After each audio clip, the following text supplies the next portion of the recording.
Bismillahirrahmanirrahim. Alhamdulillahilladzi faqahna fid din wal aqibatu lil muttaqin wal udwana illa 'alal zalimin. Asyhadu an la ilaha illallah wahdahu la syarikalah wa asyhadu anna sayyidana wa nabiyyana Muhammadan 'abduhu wa rasuluhu la nabiyya ba'dah. Allahumma salli wa sallim wa barik ala sayyidina wa maulana Muhammad wa ala alihi wa ashabihi wa man tabi'a hudah ila yaumiddin, amma ba'du. Jemaah Masjid Jamiatul Ummah yang dirahmati Allah Subhanahu wa taala, alhamdulillah kita kembali memanjatkan puji dan syukur kita atas nikmat yang diberikan Allah Subhanahu wa taala kepada kita bersama. Kita diberikan kesehatan, kita dilimpahkan rahmat, taufik dan hidayahnya, kita bisa kembali duduk di masjid yang kita cintai ini guna melaksanakan kewajiban kita bersama di dalam menuntut ilmu agama. Mudah-mudahan Allah Subhanahu wa taala selalu memberikan kita keistiqomahan di dalam beribadah hingga akhir hayat kita. Dan marilah kita kembali berniat, nawaitu an a'taqifa fi hadzal masjid sunatan lillahi ta'ala, sengaja aku beriktikaf di masjid ini sunat atasku karena Allah. Salawat serta salam marilah kita sampaikan kepada junjungan kita Nabi besar Muhammad sallallahu alaihi wasallam beserta para keluarga, sahabat, dzurriyyat dan pengikut-pengikut beliau hingga akhir nanti. Qala al-musannif rahimahullahu taala wa nafa'na bihi wa bi ulumihi wa lakum bid-daraini amin. Wa minas suratil lati yuzkaru fiha al-kahfi wa hiya kulluha kalimatun makiyatun, kulluha kamilatun makiyatun. Di antara surah yang disebutkan pula di dalam Al-Qur'an yaitu surah Al-Kahfi, artinya goa. Menurut sebahagian para sahabat, Kahfi itu adalah goa. Sedangkan Ar-Raqim yaitu lembah, nama sebuah lembah yang di bawah lembah tersebut terdapat namanya goa. Goa tersebut dinamai Goa Kahfi.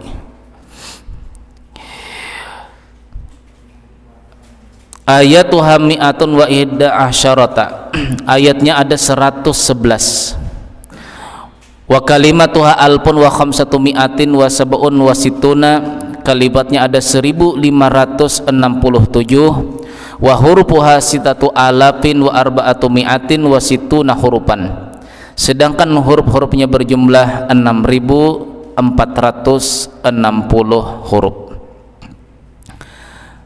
A'udzu billahi minasyaitonir rajim. Bismillahirrahmanirrahim. Alhamdulillahilladzi anzala ala 'abdihil kitaba wa lam yaj'al lahu 'iwaja qayyima.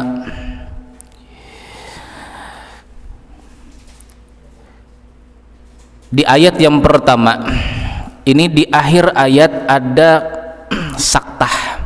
Di dalam ilmu tajwid, saktah itu artinya bertahan napas, bertahan mulut, bertahan napas tanpa meneruskan bacaan.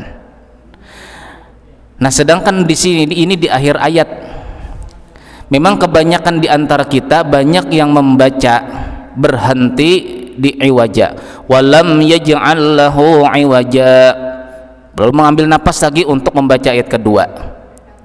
Nah, sebenarnya yang pernah kita belajar daripada guru kita, karena ini saktah. Saktah itu artinya berhenti sebentar dan meneruskan. Berhenti napas sebentar, selanjutnya meneruskan. Nah, oleh karena saktah ini berletak di akhir ayat, maka kita dianjurkan, bukan menyalahkan, dianjurkan meneruskan ayat yang pertama sampai ayat kedua. Jangan berhenti di akhir ayat. Jadi cara membacanya daripada guru kita itu alhamdulillahilladzi anzala ala abdihil kitaba wa lam yaj'al lahu iwaja qayyima, berhentinya di qayyima, baru ulang lagi qayyima, qayyiman liyunzira ba'san syadidan.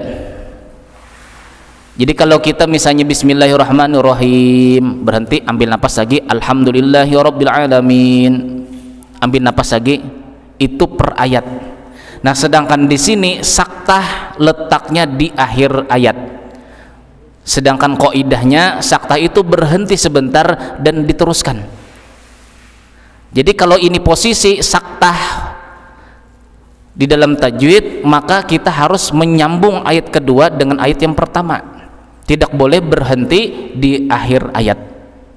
Jadi walam yaj'al lahu iwaja qayyima, qayyima ayat kedua, jadi berhentinya di qayyima. Baru ulang lagi qayyiman liyunzira ba'san syadidan min ladunhu. Segala puji bagi Allah Subhanahu wa taala yang menurunkan kepada hambanya yaitu Rasulullah sallallahu alaihi wasallam kitab. Walam yaj'al lahu iwaja, dan Allah tidaklah menjadikan Quran tadi bagi Muhammad iwaja, bengkok. Artinya tidak ada salah di dalam Al-Quran itu. Jadi surah Kahfi ini diturunkan Allah Subhanahu wa taala itu di Mekah. Jadi asbabun nuzul atau sebab turunnya ayat ini diceritakan daripada Ibnu Abbas di waktu Rasulullah SAW masih berada di Mekah. Ibnu Abbas meriwayatkan bahwasanya ada sekelompok kaum Quraisy, kafir Quraisy ini mengutus Nador satu dan Uqbah, diutus oleh orang-orang Quraisy untuk ke Madinah. Nanti kata orang-orang Quraisy, bila kamu sampai di Madinah, datangi ulama-ulama Yahudi, tanyakan kepada mereka tentang seorang laki-laki yaitu Rasulullah sallallahu alaihi wasallam yang dia mengaku menjadi nabi. Sifat-sifatnya begini, perkataannya begini, akhlaknya begini-begini. Katakan, kata orang Quraisy, wahai Uqbah, wahai Nador, tanyakan, orang ini mengaku jadi nabi. Tanyakan kepada ulama-ulama Yahudi di Madinah. Jadi berangkat Nador dan Uqbah ini berangkat ke Madinah. Sampai di Madinah ketemu dengan ulama-ulama Yahudi, yang Yahudi tadi itu masih berpegang kepada kitab mereka, kitab yang asli. Datang. Jadi kata Uqbah, inilah kata Uqbah dan Nador kepada ulama-ulama Yahudi. Ada seorang teman kami yaitu Muhammad namanya. Dia mengaku menjadi nabi. Menjadi nabi akhir zaman, nabi terakhir. Perkataannya begini, sifatnya begini. Jadi kata ulama-ulama Yahudi yang masih berpegang kepada kitab Taurat, yang belum diubah lagi Taurat, nanti tanyakan kepada orang yang mengaku menjadi nabi tadi, tanyakan 3 hal. Bila dia dapat menjawab 3 hal ini, maka terserah kalian, apakah kalian ini beriman kepada dia ataukah apa jawaban yang kalian kerjakan. Berimankah tidakkah? Yang penting bila orang ini 3 pertanyaan daripada kami ini bisa dijawab oleh saudara kalian yaitu Muhammad tadi, maka dia betul daripada nabi terakhir yaitu Nabi Muhammad sallallahu alaihi wasallam. Yang pertama, kata ulama-ulama Yahudi mengatakan kepada Uqbah dan Nador, utusan daripada kafir Quraisy pada waktu itu. Yang pertama, tanyakan, ada dahulu remaja-remaja. Jadi remaja-remaja ini adalah golongan Ashabul Kahfi, ini kan 7 orang. 7 orang. Di antara yang 7 itu ada pengembala, ditambah lagi 1 orang yang namanya anjing yang bernama Kitmir. Dahulu kata orang-orang Yahudi, ada pemuda-pemuda belasan tahun yang mereka itu bersembunyi di sebuah goa. Tanyakan nanti bagaimana keadaan mereka sekarang. Itu pertanyaan. Nanti ini tanyakan kepada Muhammad yang ada di Mekah. Satu. Yang kedua, tanyakan ada seorang laki-laki yang melanglang buana, yang musafir seumur hidupnya, mulai dari timur ke barat keliling dunia, yaitu Dzulqarnain. Tanyakan. Dan yang ketiga, tanyakan kepada teman kamu yang bernama Muhammad tadi itu masalah roh. Bila dia bisa menjawab 3 perkara ini, berarti dia betul nabi paling akhir, nabi terakhir. Sekarang apabila si Muhammad tadi itu bisa menjawab, terserah kalian apakah kalian beriman ataukah tidak. Yang penting sudah kami kasih tahu bahwasanya itu adalah nabi paling akhir.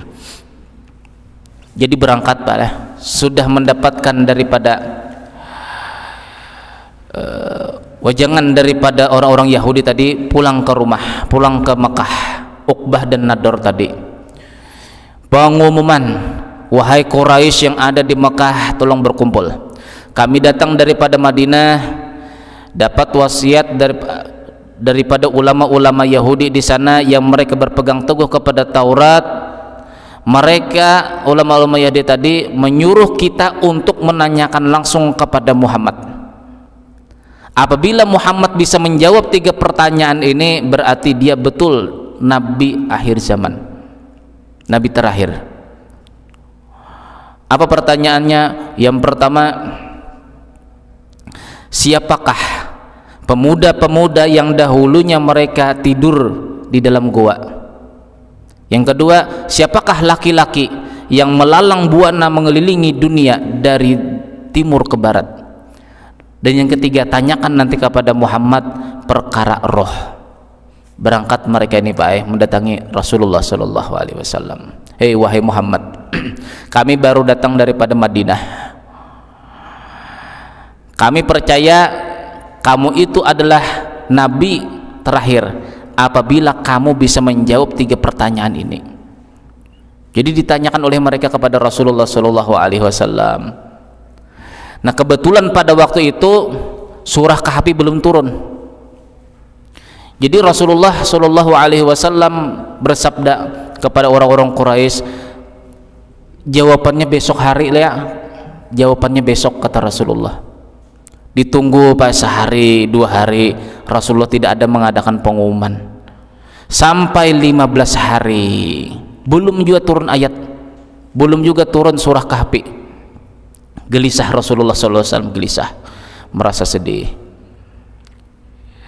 Lalu turun Jibril membacakan surah Kahfi ini sebagai jawaban daripada pertanyaan, 3 pertanyaan yang diajukan oleh orang-orang Quraisy. Nah sebagaimana terdapat di dalam surah Kahfi ini, nanti baca sendiri Pak lah dalam surah Kahfi, karena panjang ayatnya sampai ayat 85. Itu mulai pertanyaan masalah Ashabul Kahfi, pertanyaan masalah Dzulqarnain, pertanyaan masalah roh, dijawab Allah Subhanahu wa taala dalam surah Kahfi tersebut.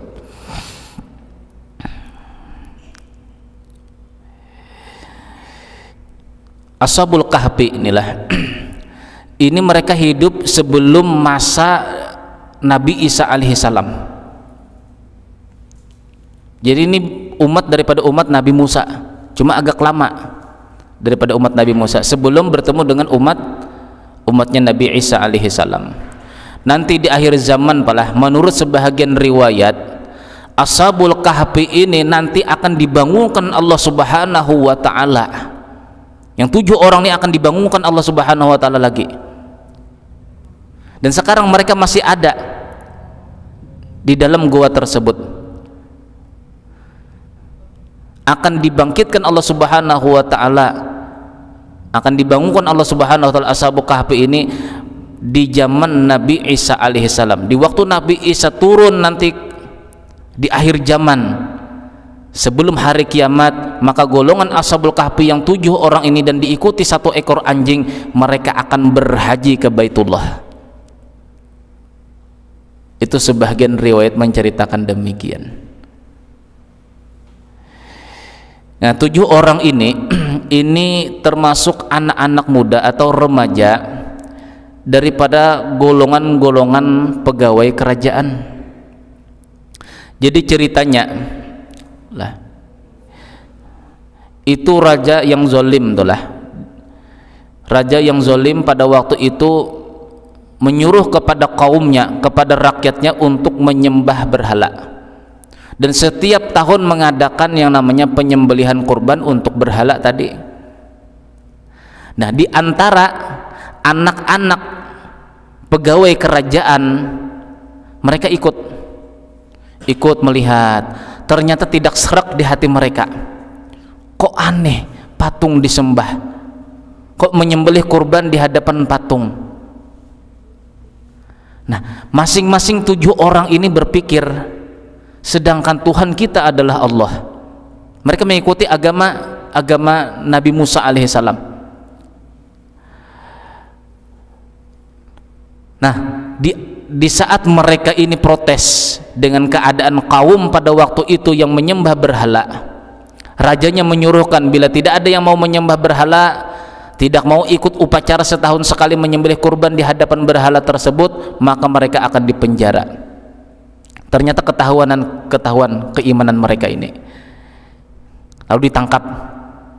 7 pemuda ini ditangkap, padahal anak pembesar kerajaan Romawi pada waktu itu. Anak-anak pembesar, pegawai-pegawai daripada kerajaan Romawi ditangkap, disidang. Sekarang kata raja, kuberikan waktu untuk kalian berpikir, apakah kalian kembali kepada agama kita yaitu menyembah berhala ini? Kuberi waktu. Nah, di waktu raja ini memberi waktu untuk mereka berpikir, masing-masing 1 orang melarikan diri. Melarikan diri. Awal mulanya ada 1 orang pemuda yang duduk di bawah pohon sambil berpikir setelah acara tahunan tadi, penyembelihan kurban di hadapan patung atau berhala, berpikir. Datang lagi 1 orang sampai berjumlah 7 orang, duduk di bawah pohon berpikir, kita ini sebenarnya tidak saling kenal ya. Saya ingin bertanya, kata di antara yang 7 tadi, saya ingin bertanya, di antara kalian ini apa sih niatnya jadi melarikan diri, tidak ikut daripada acara penyembelihan kurban di hadapan Tuhan mereka? Jadi masing-masing mereka mengutarakan hati mereka, kami tidak serak, kita beriman kepada Allah, kenapa kita disuruh menyembah berhala? Nah, masing-masing mereka berpendapat sama.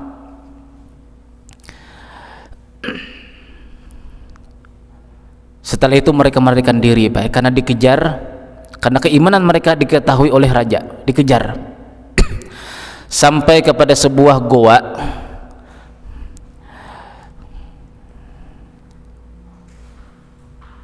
Lalu mereka masuk di sana. Berapa ratus tahun mereka? 309 tahun ditidurkan Allah Subhanahu wa taala di dalam goa tersebut. 300 tahun. Jadi mereka ada membawa perbekalan uang selama 300 tahun tadi.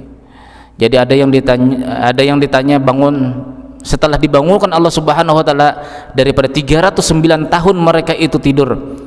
1 orang bertanya, kam labista sinina fil ardi, kita ini tidur berapa jam ya kira-kira? Ada yang mengatakan baru setengah jam, ada yang mengatakan baru 1 jam, ada yang baru mengatakan kita ini baru setengah hari aja tidur. Dilihat mereka, pakaian mereka masih utuh, uang mereka masih utuh, baju mereka tidak sobek. Itulah pemeliharaan Allah Ta'ala.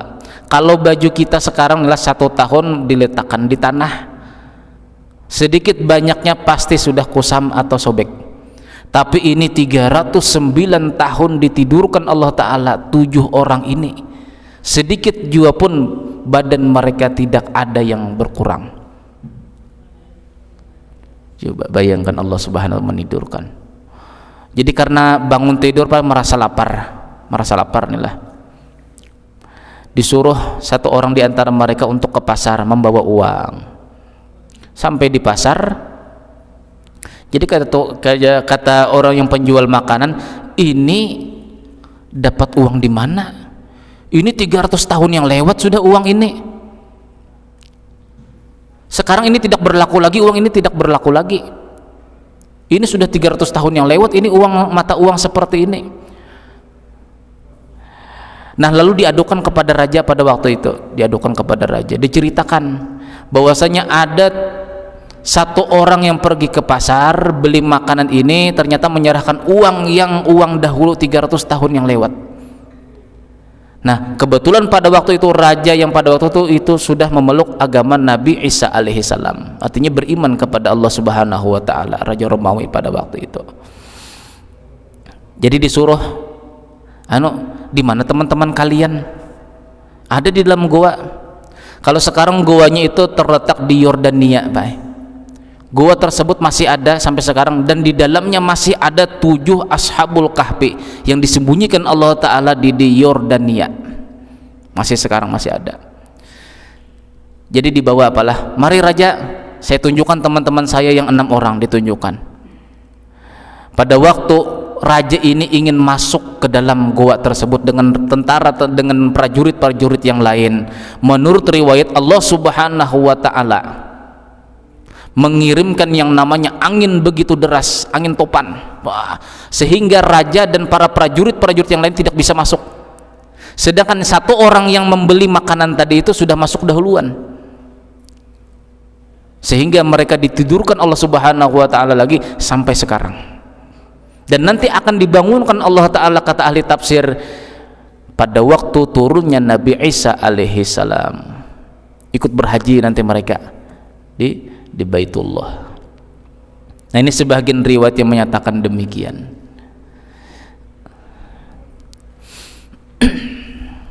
Jemaah yang dirahmati Allah Subhanahu wa taala,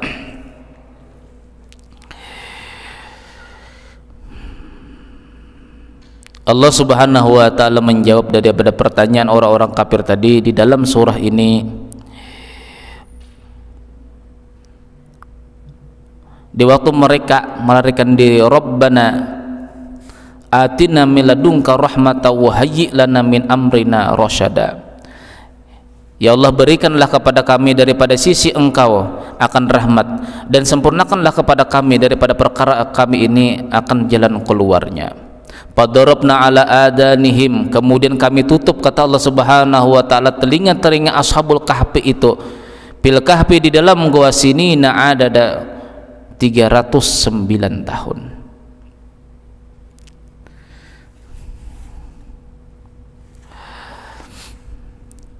Rasulullah sallallahu alaihi wasallam bersabda, man qara'a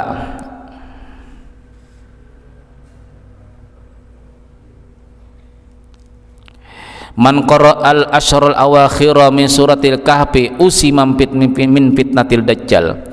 Barang siapa, kata Rasulullah sallallahu alaihi wasallam, membaca 10 ayat terakhir dari surah Al-Kahfi, maka dia akan terpelihara daripada fitnah dajjal.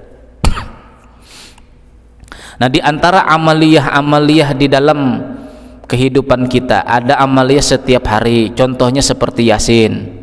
Man asbaha, barang siapa berpagi-pagi membaca surah Yasin, barang siapa sore hari membaca surah Yasin.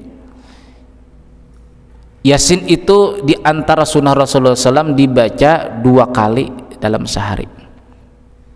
Boleh pagi, boleh petang. Apabila pagi kita baca, maka akan diampuni Allah Ta'ala dosa kita sampai malam hari. Dan begitu pula sebaliknya. Itu amalan setiap hari. Nah, adapun surah Kahfi ini amalan di dalam seminggu, yaitu hari Jumat, siangnya atau malam Jumat.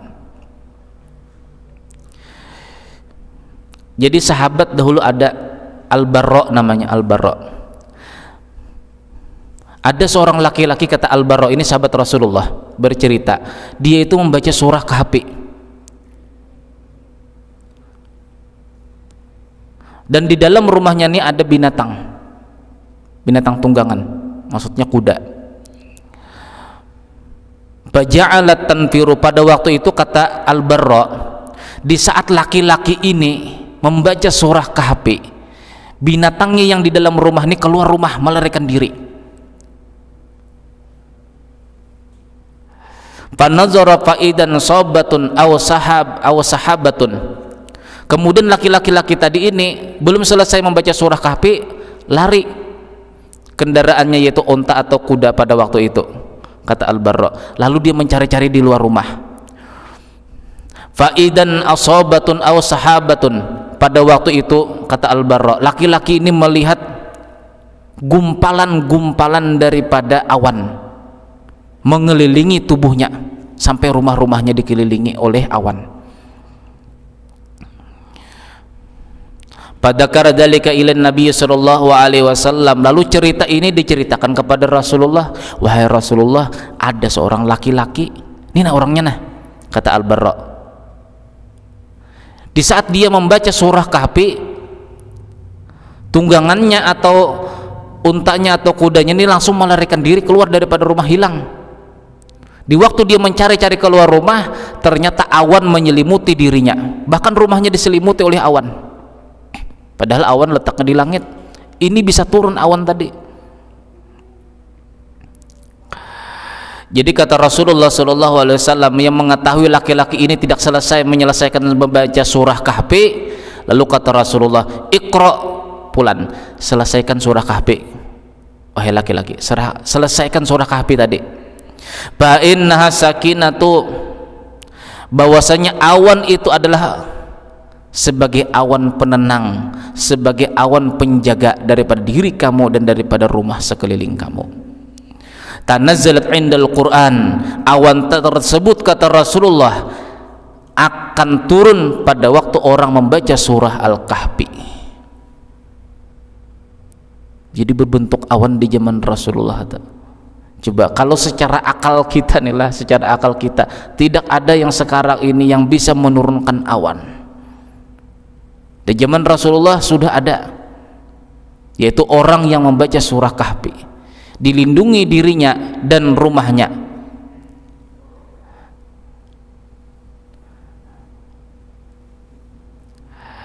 Ini riwayat yang pertama.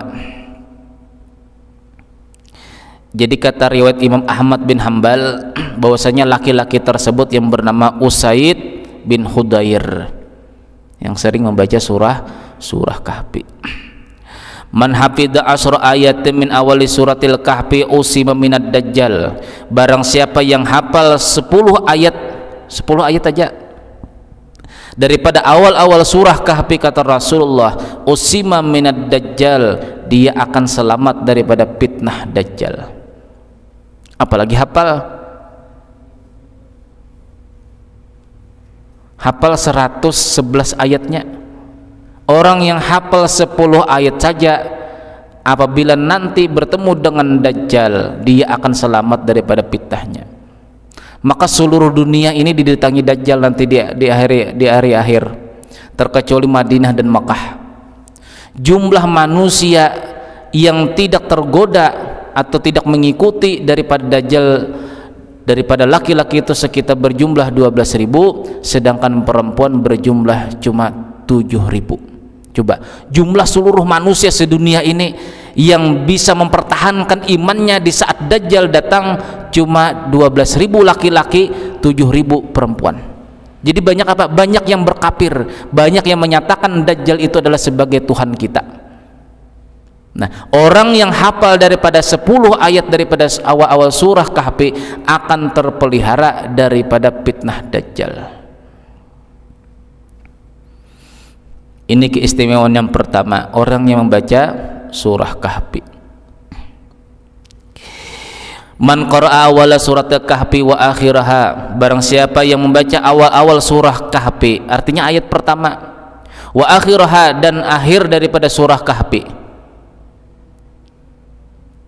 Faman kana yarju liqa'a rabbih falyamal amalan sholihan wa la yusyrik bi ibadati rabbih ahada. Jadi alhamdulillahilladzi anzala ala abdihil kitaba wa lam yaj'al lahu iwaja. Satu ayat hafal, ayat pertama. Akhir ayat, "Faman kana yarju liqa'a rabbih falyamal amalan shalihan wa la yusyrik bi ibadati rabbih ahada." Ayat terakhir.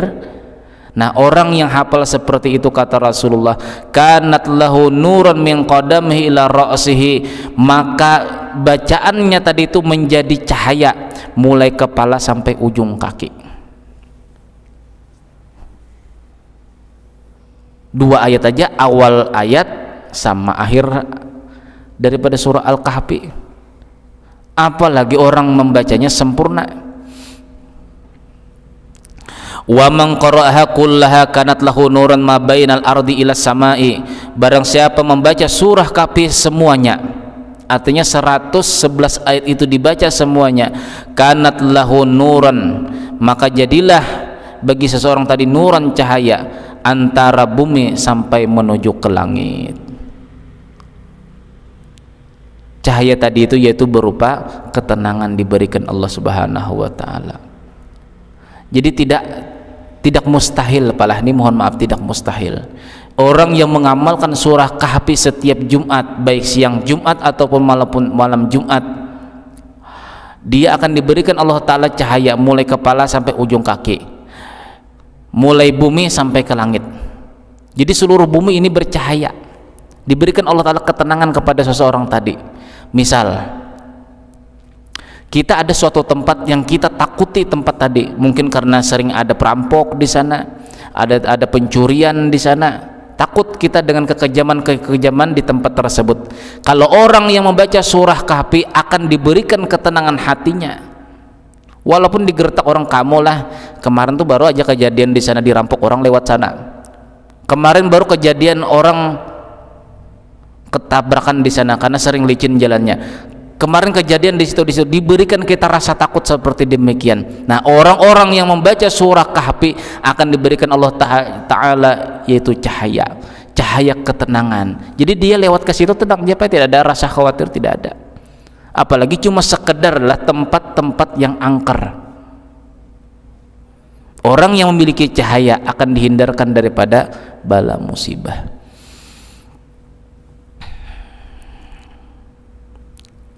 Man qara'a surat Al-Kahfi yaumal jumu'ati, barang siapa yang membaca surah Kahfi yaumal jumu'ati, hari Jumat, bahwa ma'sumun ila samaniyati ayyamin min kulli fitnatin, maka orang tersebut kata Rasulullah akan terpelihara 8 hari daripada fitnah-fitnah manusia. Kehidupan kita tidak ada yang tidak pernah kita dapat fitnah, tapi paling minimal ada fitnah tersebut bisa diredam, bisa dihilangkan Allah Subhanahu wa taala. Ada fitnah bisa ditutup Allah Subhanahu wa taala. Berapa hari orang yang mengamalkan surah Kahfi itu akan dilindungi Allah taala daripada fitnah 8 hari. Jadi hari Jumat kita membaca, ketemu lagi Jumat yang akan datang, Allah Ta'ala kata Rasulullah akan menjamin kita tidak akan mendapatkan fitnah. Maka yang namanya fitnah ini palah lebih kejam daripada pembunuhan. Terkadang dengan fitnah tersebutlah ekonomi kita, keluarga kita bisa hancur.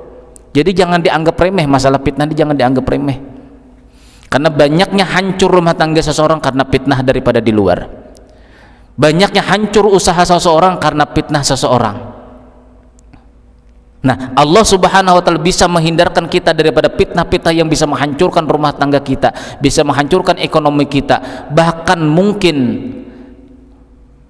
orang yang ingin berniat membunuh kita, ingin mencelakakan kita, itu bisa dihindarkan Allah taala fitnah tersebut, entah dengan sebab kita mengamalkan surah Kahfi setiap malam Jumat atau hari Jumat. Ada yang mau memfitnah kita, ingin menghancurkan usaha kita, ingin menghancurkan rumah tangga kita, ingin mencelakakan kita. Di saat dia ingin menebar fitnah, mulutnya ditutup Allah Ta'ala, tidak jadi dia mengatakan fitnah. Entah di saat dia mau menyebarkan fitnah, dimatikan Allah Subhanahu wa Ta'ala. Entah di saat dia ingin menyebarkan fitnah, dikirim Allah Ta'ala orang ini ke tempat yang lain. Banyak macam caranya Allah Ta'ala menghindarkan kita daripada fitnah dengan sebab kita mengamalkan surah Kahfi setiap hari Jumat. Nah, jadi kita lihat diri kita. Terkadang kita cekcok di dalam rumah tangga karena ada fitnah daripada luar. Terkadang kita usaha kita bangkrut karena difitnah orang. Terkadang kita mendapatkan kezaliman daripada orang lain, padahal itu teman akrab kita sendiri. Tapi kenapa dia membuat kezaliman kepada diri kita? Ternyata kita difitnah oleh seseorang. Allah akan menghindarkan, demikian kata Rasulullah, selama 8 hari bagi orang-orang yang membaca surah Kahfi.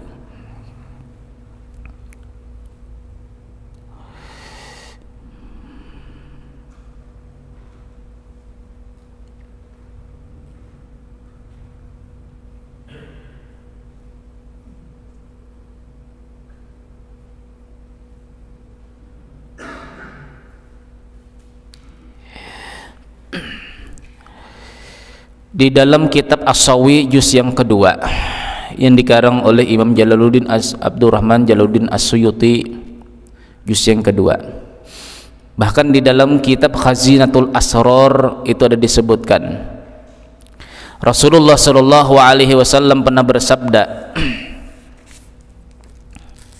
"Allimu auladakum asma'a ahlil kahfi."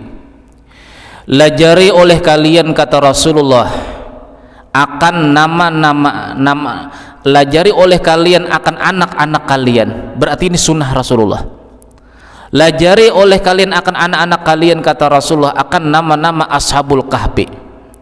Fa innaha law kutibat ala babi darin lam tahriq. Sesungguhnya apabila nama-nama ashabul kahfi itu, kata Rasulullah, ditulis di depan pintu, di atas pintu, lam tahrik, maka rumah tersebut tidak akan kebakaran. Ini diantara dalil kita boleh mengambil namanya berkah nama wali-wali Allah.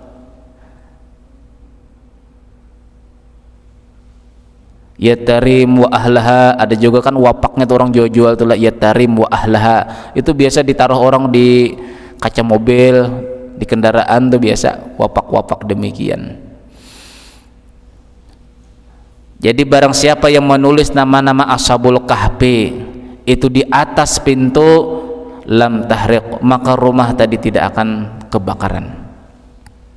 Wa alamatain lam yusraq, apabila ditulis diletakkan di mata benda, artinya uang-uang kita atau harta-harta kita, lam yusraq, tidak akan dicuri orang. Nah, jadi yang berdagang nih lah bagus ini nih, ditulis nama-nama ashabul kahfi ini, ditulis. Jadi cara menulisnya bikin 2 bundaran, 2 lingkaran di tengah satu, kemudian lingkaran di luar satu, di tengah-tengahnya kita tulis kitmir. Nah, kemudian di sekelilingnya itu nama-nama ashabul kahfi. Wa ala markabin lam tugraq, apabila ditulis di kendaraan atau di perahu atau di kapal, maka kapal tersebut tidak akan tenggelam sekalipun badai yang terjadi.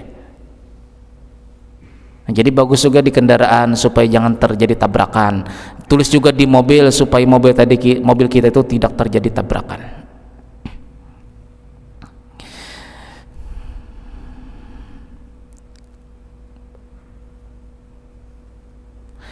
Di antara nama-nama mereka itulah di dalam kitab sini: Tamleha, Martunis, Nainuis, Sariyulis, Dainanaw, apa nih?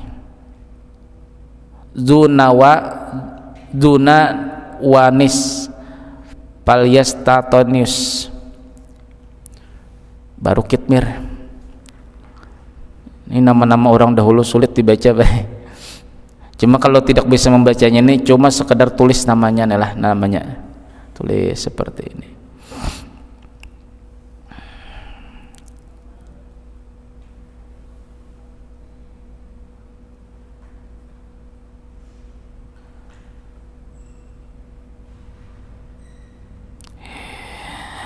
Diriwayatkan daripada Abu Sa'id Muhammad bin Mufti Al-Khadim rahimahullahu ta'ala. Jadi ulama-ulama salaf dahulu pernah bermimpi. Ceritanya nih dalam kitab Khazinatul Asrar ini. Ini ra'aitu fil manam. Jadi kata Abu Sa'id Muhammad Al-Mufti, aku pernah bermimpi Ashabul Kahfi, 7 orang daripada Ashabul Kahfi. Faqultu lahum, kemudian kutanyakan kepada mereka yang 7 orang ini, nahnu naktubu asma'akum asyarifah, kami ini menulis nama-nama kalian,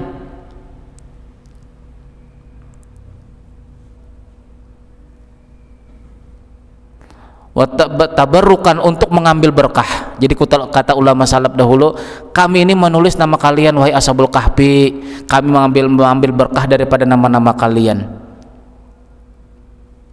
Fi ba'dil umur, pada sebahagian perkara-perkara dunia kami. Walam najid ta'siraha, ternyata setelah kami tulis tidak ada memberi bekas, tidak ada manfaatnya. Fa'akhbiruni, maka kabarkan kepadaku wahai Ashabul Kahfi, apa salahnya kami ini menulis. Nah kemudian Ashabul Kahfi tadi menuliskan, uktubu asma'ana, tulis nama-nama kami ala syaklid dairah, di sekeliling, berkeliling menulisnya. Wa kitmir fi wastiha, dan ditulis kitmir atau anjing kami itu di tengah-tengah daripada nama kami, baru insyaallah akan memberi manfaat. Nah mudah-mudahan ada manfaatnya. Mudah-mudahan Allah subhanahu wa ta'ala mengampuni dosa kita, dosa jiran kita, dosa kaum muslimin dan muslimat. Mudah-mudahan dengan berkah Al-Quran ini Allah subhanahu wa ta'ala menguatkan iman kita, meningkatkan ketakwaan kita kepada Allah subhanahu wa ta'ala. Amin ya rabbal alamin. Al-Fatihah. Bismillahirrahmanirrahim. Bismillahirrahmanirrahim. Alhamdulillahirabbil alamin, wassalatu wassalamu ala asyrofil anbiya mursalin sayyidina walana Muhammadin wa ala sahbihi wa barik wasallim ajmain. Allahumma ighfir lana ma akhtana wa ma ta'ammadna wa ma asrarna wa ma a'lanna wa ma anta bihi minna, antal muqaddim wa antal muakhir, la ilaha illa anta, rabbana atina fid dunya hasanah wa fil akhirati hasanah wa qina adzabannar. Wa sallallahu ala sayyidina Muhammad. Alhamdulillahirabbil alamin. Subhanakallahumma wa bihamdika asyhadu an la ilaha illa anta, astaghfiruka wa atubu ilaik. Assalamualaikum warahmatullahi wabarakatuh.